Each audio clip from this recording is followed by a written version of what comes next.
Well, WVUA is excited to announce a brand new program coming to our Saturday morning lineup beginning September 4th.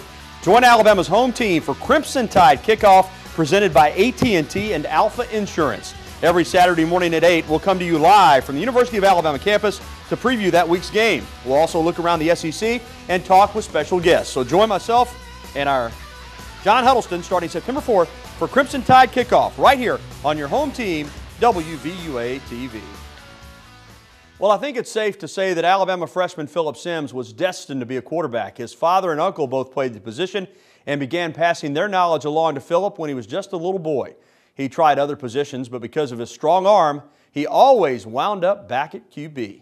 Recently, TITV correspondent Mike Parker sat down with Phillip's dad, Jeff, and the two talked about Phillip's progression from youth football phenom to high school All-American to University of Alabama quarterback.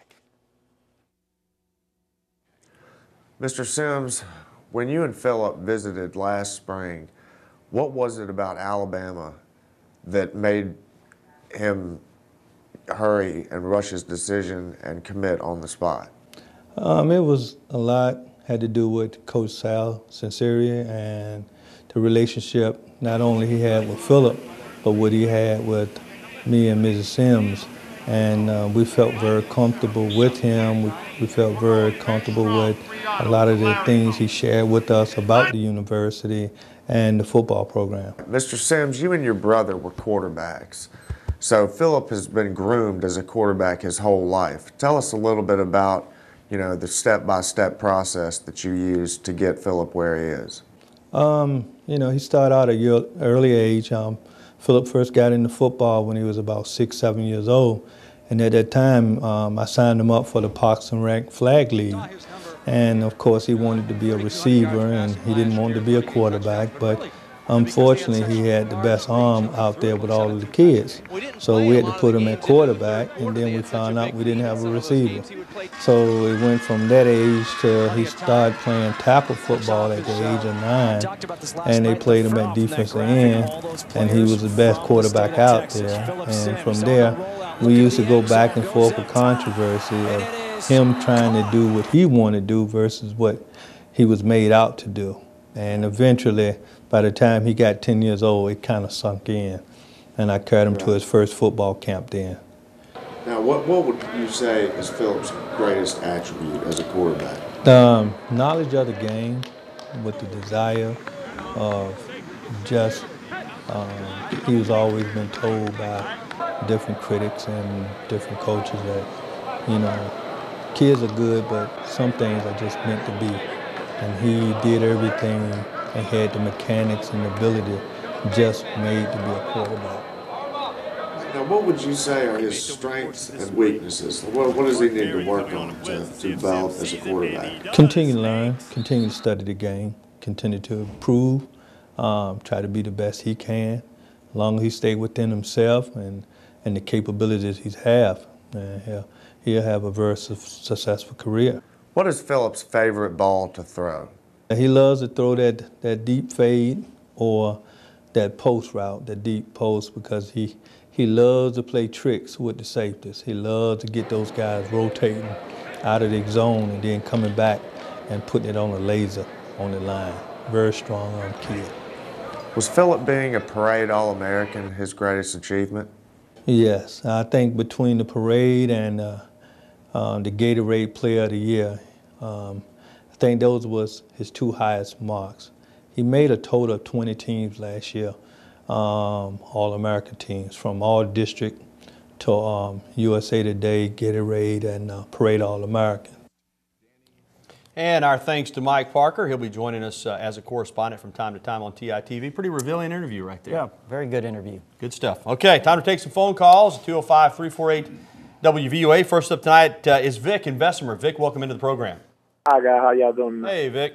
My question was, what are the chances of the Tide, in y'all opinion, repeating? And I hang up and listen. Well, that's the million-dollar question. And if we knew the answer, buddy, I'd go out and bet $1 billion on Alabama. They got a good football team, as we've said before.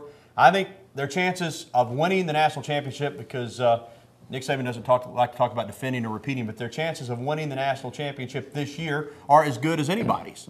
But that is still going to be tough for Yeah, anybody. A lot of questions, Gary. We've talked about the secondary, the youth on defense, replacing all those guys with so much experience. You're replacing two specialists, you know, Lee Tiffin and your punter and P.J. Fitzgerald, and again, you may replace them with true freshmen. So again, there are a lot of question marks, but I think if they can get through the first half of that schedule undefeated, watch out. And the good thing is, and this doesn't mean they'll win every one of them, but right, it's probably only a handful of teams in the country that are good enough every week when they line up to win. There's no question about that. There's no question about that they are good enough. Again, that schedule is going to be very difficult with that youth and experience on defense, inexperience, so we'll see what happens. All right, let's talk to Joseph in Tuscaloosa. Joseph, welcome in.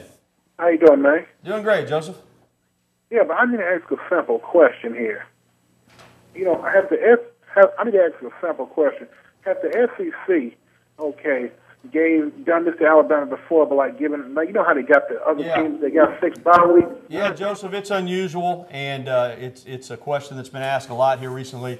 But traditionally, teams in the Southeastern Conference have tried to set their schedule where they've had a bye week before playing Alabama, because going back to, well, since there's been a Southeastern Conference, beating Alabama has always been a cherry on top of the cake for a lot of teams. So it's fairly common. Now, whether or not there's been 6 bye weeks like there is this year, I don't know, but that's always been fairly common. Right? I tell you what, if you go back and look historically at the record, Gary, the week after teams play Alabama, whether they win or lose, historically, after they play Alabama, the record is greater for a loss. You know, whether they're beat up, spent so much energy and enthusiasm playing Alabama, how can you answer that? But certainly, it's almost like teams should have a week off after the Alabama game rather than before. But they put a lot into playing Alabama. But I will tell you this, Joseph, the SEC says it's going to look into that and try to correct that so it doesn't happen again in the future. Okay, time to take a timeout. Tony, stay on the phone. We'll get to you when we come back. More phone calls and emails right after this. I'd like to take this time to welcome a new sponsor to Tider Insider Television. You know, the University of Alabama has a proud tradition of excellence, and Talco Security is honored to serve the university community and West Alabama. Talco founded the company on the 4 most important principles that they believe a security company must have: integrity, dependability, professionalism, and service. All courtesy officers are outfitted with a recognizable uniform, flashlights, and walkie-talkies. They are drug screened and background checked prior to employment. Talco currently provides security for 6 sororities and 5 apartment complexes. Contact Talco today at 1-800-648-5549 for your security needs. Margaret Abernathy, the owner, president and CEO Tal Abernathy, and David Walker, the general manager, are all great people. So I say give them a call for your security needs. They will take care of you, and they will make sure that you're taken care of day and night. All right, let's get right back to the phone calls, and Tony has been holding. Tony, welcome into the program. How are you? I'm doing well, thank you. How are you guys? Doing well. Go ahead, Tony. Yes, I was calling about Alfie Hill. With his departure and everything, will it affect Alabama's defense? Well, Tony, down the road it certainly will. They'll have to find somebody to replace him. This year, probably not.